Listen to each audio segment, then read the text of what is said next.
So Greg, my first question to you is like, what was that thing about crypto? This is a question I ask actually all of our guests. I actually really like this question, but what was that thing about crypto that was it for you? Like, what is it, the thing that really got you hooked to crypto? Being that you've been in the So, space since like since like 2015, right? Or 2016 or so?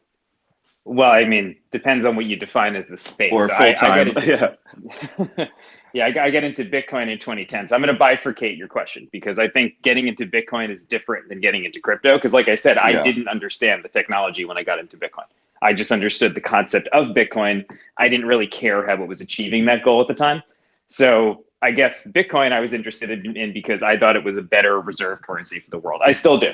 I know that there's a heated debate between the Ethereum and the Bitcoin community around which one is money, but to me, Bitcoin will always be money and ETH will always be digital oil. So I put Bitcoin in a different category.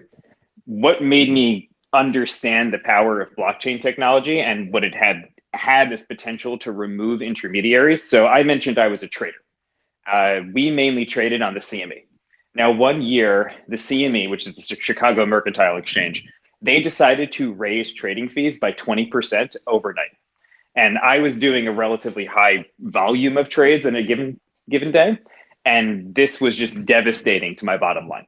And I was like, how could it be that a centralized entity that has a monopoly over the market can just in 1 second change fees and knock all these traders out of the business?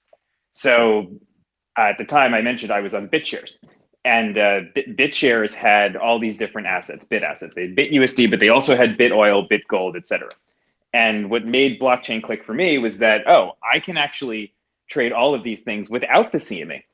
I don't need them there to be this intermediary because this technology actually replaces what they do. And that was very powerful for me. That's what really made me dive down the rabbit hole.